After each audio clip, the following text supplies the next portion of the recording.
Hey, welcome back to another episode of Auburn All the Time. Listen, I got my boy here, the host with the most, Bruce Howard.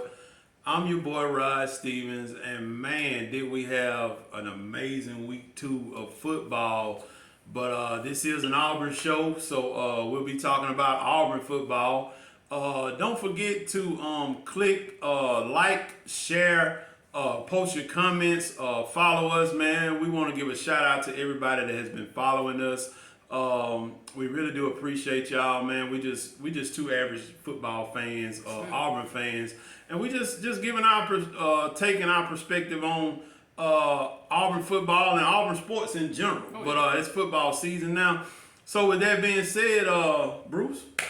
Well, it's week 3. It's the Penn State game. We've had 2 weeks to get prepared, to kind of study where we're at. And after the first 2 weeks before we even get to the Penn State game, how are you feeling? Well, there are questions. Oh, yeah. We do this at the beginning of every year, and so 2 games in, just like last year, we basically, well, I say we had 2 cupcakes, but the second game obviously didn't look like a cupcake game. But so far so good with 2-0. Right. But I do have questions of a few things, and I'm pretty sure we'll get into it. Both our takes on how things are going leading up to the Penn State game. But Right. overall, I'm okay. Yeah. Now if we had to drop the second game or something, then we sure enough be in trouble. Right. There would be a lot more questions Oh, yeah. than what we have right now. But with that being said, I mean, I'm okay with some things. The first game, we had a rain delay, kind of slowed some things down. But overall, I was satisfied with the play of Right. of the players and stuff. So yeah, I mean we can get right into whatever you want to. Main concern for everybody's quarterback play. You got 1 touchdown pass between the 2 and 4 interceptions. But if you notice in the second half of this San Jose State game, that it seemed like Finley started picking it up. And I think you'll see both quarterbacks play as the season progresses. But at some point, I think one of the two, probably I would say more so Finley, will take the ball and basically run with it. Because you can't, I mean, I don't even like the way they're doing it. I mean, if you're going to play 2 quarterbacks, that's fine, but why not just give him a whole series instead of rotating them every 2 or 3 plays or whatever? Because you can't really get in a rhythm like that. Right. Then you got 2 different quarterbacks that can also mess with your center because it's 2 different voices, cadences. So you want to. So I'm thinking though, really in this game right here coming up for Penn State, that without Finley playing at least a solid game, I don't see a way they can win, because I don't think, as much as we like Ashford and his running ability, I don't know if he's at that point right now to just say that we can rely on him to win this game. Right. Because Penn State has seen the film, and they coming after him. They're gonna stack the line of scrimmage on him, and of course his passing. I mean, just due to the fact that he has no experience, so we expect. So I mean, I still think he could actually get some yards on the ground, but it'd be harder to come by. Right. So. Right, yeah, and just for the simple fact, just like you said, when they see him come in, they know what to do and what he's capable of. So of course they're going to be geared up to stop that. So I'll just go ahead and get into a few of my questions that I have right now. And you mentioned quarterback play, but Finley did kind of get a rhythm in that second half. Right. One of my concerns with the quarterback, with Finley, was some decision making, slight decision making on that note with the quarterback. What I'm more concerned about, and it's still kind of lingering on from years past, is third down conversions. Okay. I mean, just looking at it from the San Jose game, I think we was like 3 of 14, 3 of 12. I mean, I don't know the exact numbers, but I know we was we was 50% in the Mercer game. Right. But it just concerns me about some of the play calling, getting us in those situations where we're 3rd and long, and you don't necessarily want to be in 3rd and long all the time, and that's gonna bring your percentage down. So play calling from that standpoint, that kind of stuck out to me. You know, are we gonna be in a bunch of third and long situations? We don't need to do that with this next team coming up. Right. With them having a fairly decent defensive line, is gonna be better than the teams that we faced so far. So, you know, there's gonna be pressure packages drawn up, and so I don't know, but I feel comfortable with Finley finding the open man. Oh yeah. And like you said, if Finley does take the reins, and I'll get back to that, the Finley and the Ashford situation, I do feel like they should get a whole series and play this thing out just to see the feel, because you know you're gonna be in those situations where you just can't be just dipping in and out, you know, and you know teams pick up on that type of stuff, man. Good teams do. So yeah, that's a question that I have right now. Yeah, one of the other questions would definitely be, you're talking about third down. I would say just the same on defense, getting them off the field. Yes. And we've been playing, which I don't know, it's kind of hard to say. We're in a situation where Auburn could be like Texas A&M, you know, having a loss under a lesser opponent. Mm-hmm. Several teams like Notre Dame lost to Marshall, but we're 2-0. But I wonder, have we really showed anything? It's a possibility that we don't even know, because I know one of the biggest complaints on third down defense, we're playing off the receivers instead of playing just man on man. You know what I'm saying? Right. And just really, I mean, I know we're capable of that, but have we really showed everything we got? I'm sure we haven't. Surely God we hadn't. If we have, I mean that's a problem. But you know, against Penn State, you're playing against a veteran quarterback, a super 6-year senior. Yes. He was like last year was playing off of the receiver, so he completed like 28 out of 32. He got us. So I'm hoping that just looking at the film from last year, we'll know that we need to press up on the receivers. And I mean, I like these guys. You got like Jalen Simpson and Pritchett, but if they don't play this game at all, it won't hurt my feelings, because I look at the two new guys, the junior college transfer Scott and DJ James, the transfer from Oregon. They're playing way better than me. They are. And it's like, I mean, I know our defensive line we have the advantage on the defensive line against their offensive line. Okay, so basically, if I'm looking at this Penn State game, it comes down to quarterback play.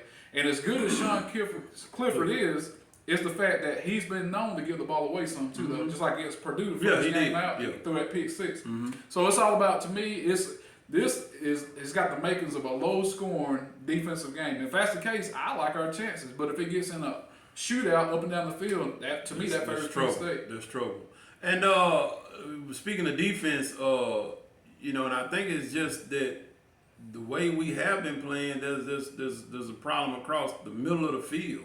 You know, that allows San Jose State's quarterback to get in a super rhythm. You know, he was finding guys across the middle of the field, and like you said, getting off the field is going to be a huge factor in this game, because Sean Clifford is as good as it get, you know, at that level right now. I believe he is, and with the experience that he's gotten or that he has, you know, we got to frustrate him, and everybody got to take care of business while we're doing the frustration, or you know, when I say frustration, if the line is doing what they're supposed to do, you know, the coverage should be there, and we don't need something across the middle of the field, you know, just because he done scrambled out of a play or something or whatever. We're providing the right type of pressure on the quarterback, but he finds an open man just sitting out there, you know, building a fire or something. You know what I'm saying? You know, that's the question that I have on defense, and of course we got a lot of penalties. That's just to me. I mean, they're under Harsin. They really haven't been a big over, you know, high volume penalty team, but lack of focus. There's no way you can convince me they wouldn't even think about San Jose State next week. They'll think about Penn State. Same thing for Penn State. I mean, I don't really think they was even focused on Ohio last week. The difference between the two, they came out and handled business, and we slopped around, and they was able to rest a lot of their starters the second half. We're sitting here watching the replay now, and I mean, they play ball. I mean, it's all about, I mean, when you're prepared to play, it don't matter the opponent. it shows. You can't hide that. Exactly. So I mean, but it's just lack of focus. But I know this. It's no excuse this week. No. Focus, intensity, everything. And I feel like quarterback aside, we should be able to, even if they stack the box, they don't have a big defensive line. I was looking at the scouting report. They only have like 2 guys on the entire defensive line on the entire roster that's over 300 pounds. They're not a big defensive line. Yeah. They have athleticism up front, but the strength of their team is a secondary. Right. Jordan Porter Jr. Right. I mean, they got a lot. And I noticed they actually do play a lot of press man coverage. So with that being said, I think they can line up and run the ball on them and kind of dump the ball to the backside of the backfield. Tight end, Shanker will be big in this game. Yeah. But if the offensive line, I mean, we talked about the offensive line for years, but if there's ever been a time for them to come out and show something, I mean, I think they can actually just line up and run on them and play ball control. So. And I hope that's what we see with Auburn, the running game really rear its head this time, because we've been saying it for 2 years now. Well, this is the second year we got a legitimate 1-2 punch. And it kind of makes you think about almost a third punch. A third punch, exactly. Almost. And then if you want to throw Ashford in there, we got the packages, and it kind of reminds you. I'm an old school guy, but I remember when it was Reggie Bush and White, in the backfield. You got two pro. They're pro running backs. I mean, I'm just gonna go ahead and put it out there. They'll make the Sunday league. Right. So that's my thing. To me, play calling is gonna be a big thing. Softening up this defense and punching them in the mouth. Yeah. Basically, and let's go back to what you said about Auburn showing. I had that same feeling when I was watching the San Jose State game. Excuse me. I was wondering, okay, are we? I'm pretty sure we're not showing everything that we got. And of course, you don't expect for a team to show everything you got, because especially with the Mercer game, it was very vanilla if you ask me. Right. But it got the job done. And even in this past game, I mean, I think they was just they may throw a wrinkle in here every now and then. And I'm talking about specifically on offense. Right. So I'm looking to see that we'll have something show up a little bit better. We got a returning receiver coming back off injury. Malcolm Johnson Jr. And so maybe he'll be a factor. But I think really, but Javaris has been he's been legit. Actually, we love Shed Jackson. Yeah, he does his job. He's a good blocker. He's a possession receiver. But with that being said, if you look at it, Johnson needs the most snaps at the receiver position. And Bragg starts slowly but surely. I think you start seeing the new guys like the Camden Brown, Coy Moore. I think you'll start seeing a little more of them implemented. But I think it comes down to quarterback play. Don't make any mistakes. I actually think Finley. I mean, we know Manny Diaz is a defense coordinator.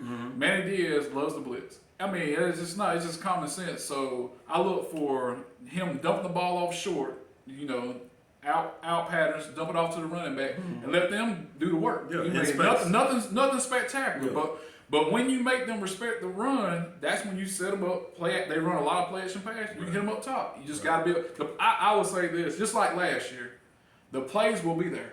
Just like last year, can we make them? Yeah. I mean, it's going to be there. Yeah. I mean, I think if you look at the talent level, the teams are pretty evenly matched. Yeah. They have I give them the advantage at quarterback just due from experience. You can't. Yeah. He's been there. He's been on the road to places like Michigan, Ohio State. This year to Purdue, he's been there and actually won some of them games. So it just comes down to which quarterback play. And like I said, Clifford is experienced, but he can be turnover prone. And the thing about Clifford that people just, if you look at him, you don't really think it. He can make some plays with his legs too. Exactly. And he's actually tough. When you hit him, you might have to bring him down. Yeah. So. Yeah. Cause I was just glancing up at the we told you we was watching a replay of the Penn State Ohio game. Right. And he broke out for 15 yard scamper or whatever. So he has the ability. Oh yeah. So we just have to keep our antennas up. Well, I guess one of the bright spots for us that they don't have Dotson this year. Right. You know, and he tore something. But I'm looking now. They got Parker Washington at number 3. Mm-hmm. He's good. Mm-hmm. I mean, he's a slot receiver. Tight end Strange, he's good. Mm-hmm. But I tell you, one of the dark horses for them is the transfer receiver they got from Western Kentucky. Right. I think last year they said he had like 1,400 yards and 87 catches. That's not bad. So basically, anybody think there's a major drop off because they lost him, don't kid yourself. They still got talent. No. And we're not even talking about the 2-headed or basically 3-headed freshman tandem they got in the backfield. So, I mean, and he's listed, the true freshman from Pennsylvania, he's listed at 6 feet, 220. Then you got Lee, the starter. He's 230 pounds. He's more the receiving back. Actually caught the game-winning touchdown at the backfield against Purdue. Mm-hmm. So they got 3 running backs too. So it really is. If you look at it from a talent standpoint, it's balanced. It's pretty even. Mm-hmm. Then it comes down to who you like coaching better, Franklin or Harsin or Harsin and Keesaw or how you want to look at it. So. And I'll throw in an extra notch in there. I feel like home field advantage will hopefully. Right. I know that Penn State has actually looked a little more efficient than we have, and they're ranked 22 now. Mm-hmm. We're still not ranked. Mm-hmm. That's fair. But the point spread is Penn State. It came out like 1. Now it's up to 3. It's 3, yeah. And I think that's almost like a slap in Auburn's face. Mm-hmm. I mean, because home field advantage is worth a touchdown to me in a game like this. That's fair though. I mean, however you want to look at it, perspective, whatever. I mean, they're fair by 3, and I think that's fair. I mean, you can't really either way. Yeah, you can make a justification on either side of it. Yeah, I like it. I mean, I think we've pretty much hit. Oh yeah, we in there. Everything that this just week 3. Oh yeah, coming up week 3. And people, I caught, like I said, there's so much question going on even right now to this day about Harsin. Mm-hmm. His stability. I mean, is he going to get fired at the end of the season? Mm-hmm. Is he going to make it through the season? Mm-hmm. I mean, recruiting, what's going on with it? Right. And we have an unbelievable amount of talent coming in this weekend for official visits and some for, just having visitors on campus. Because we're one of the best games of the weekend. Right. And it's like, he can lay all that to rest with a good showing this weekend, because don't kid yourself. It's a lot going on in this game. Mm-hmm. You know what I'm saying? Win or lose, we're going to find out all we need to know. Right. Which direction we're going. Right. So, with that being said, I tell you, I'll be honest with you, my prediction, I was going after last Saturday night, I was sitting here just thinking about it, and my whole perspective had changed. Because going into it, I felt good about it. Yeah. You know what I'm saying? Yeah. But it came to me Saturday night, and it kept sticking with me. It said, and just to be honest, I was thinking something like, it was coming to me this weekend, like, I was thinking 28-17 Penn State. Mm-hmm. But what got me was, I was saying, I feel good. I think Penn State will get them. I ain't gonna lie. But I was talking to an older friend of mine. We've been friends for 20 years. He's older than me, and he's like, he said he just calls like I said. I always look at it like. I always kind of look at it from sort of like a doomsday scenario. Yeah. And he always brings me back down to earth. And so, with that being said, he told me some stuff to look out for, sort of like Auburn ain't showed a hand yet. Just trying to keep me level headed. Yeah. So, with that being said, I was saying 28-17, and he said 27-23. Mm. And so, out of respect for him, his name is Eddie Calloway. I don't know if you know Mr. Calloway. Yeah. I think you probably do. Yeah, I do. But anyway, he said, "Trust me on this one." So I'm leaning to somebody that has a little more knowledge than me. Get your will. Level back down to earth. Yeah. You always learn from your elders. Yeah. Okay. Yeah. So I'm gonna go because I got faith in him. So when it don't work out, when it don't work out, but I said Mr. Calloway. Yes. But with that being said, I'm gonna go 27-23. Auburn. Okay. Well, I like Mr. Calloway. I know. We all do. So, and I like you. Right. So, the points are about the same with me as far as the margin. Yeah. I'm gonna take Auburn. Right. I'm gonna take Auburn opposite of the points. They got Penn State favored by 3. Right. So there's no. I'm not going to even beat around the bush. I'm going to say 24-20. Fair enough. So we both got Auburn winning by 4. Well, and I see some things playing. I feel like our defense is gonna hold in some particular spots. I only got Penn State scoring maybe 2 touchdowns to get that 20. Yeah. Or I guess that's the only way they can score 20 with 2 touchdowns, 2 touchdowns, 2 field goals. I just feel like I just got a feeling about this defense is fixing to go ahead and open up, and because the talent is there. Well, I would say we definitely, if you just look at it on paper, you know, not knowing how it's going to play out until they actually get out there. Our defensive line against our offensive line, to me, that's a mismatch. Exactly. I mean, now you can almost say the reverse, but I don't think their defensive line against our offensive line have more of an impact than ours. Yeah. Our offensive line sees our defensive line every day, and them same guys from Penn State, they don't have what we have on defensive line. Exactly, and that was one of my leading factors into predicting this game is defensive line play on our side of the ball. For us, because I feel like that is going to be the difference maker. And like I said, I believe that we will hold in some critical moments and hold for a field goal. And that 1-2 punch, man, we've been talking about for 2 years now. It's got to come out, and we got to show that this 1-2 punch is legit. Right. And going forward, I think one of the keys in the game, which I don't know if he's really 100% healthy. I know we got a veteran kicker. And, you know, I think field position is key. Now Chapman, our punter, I think he's excellent. Oh yeah. So I think that's another thing that nobody. It's like one of them hidden. Yeah. You know, special team. It's like, but I feel like we have advantage there. I mean, there is some advantages. I mean, their secondary against our receivers, I would give them an edge just because they've been there, done that. Right. And it's like, I know they're going to play press man covers, you know, but I think our receivers they got potential. They're actually, well, I will say this, they're actually catching the ball this year. Yeah, they're catching But can we get it to them? This is key. So. Well, one more thing before we go, I hope they clean that tackling up too, because there was a lot of missed tackles in this state game. But I feel like they'll address that. Those are things that we don't need to just harp on unless we see several games that this is being a problem or being problematic. Right. So man, we always say something, you know, to get out of here or whatever. But you got any games on your radar this week? Besides Auburn and Penn State? Right. I would say this. I mean, I'm people. You know, I don't gamble, but you know, we established that. But for some reason, I'm intrigued. I don't know why. I'm intrigued about the Georgia-South Carolina game. If I'm not mistaken, I hope I'm not wrong on this. It's at South Carolina, right? Yes. Okay. And I know Georgia's 20 plus something favorite. I just think, Spencer Rattler's kind of been like hit or miss so far. Hit or miss right now. But he's capable. He's very capable. He's capable. So I would say keep an eye on that one. It's that old 11 o'clock kickoff. You know how it goes. Yeah. Road team on 11 o'clock kickoff. So I would say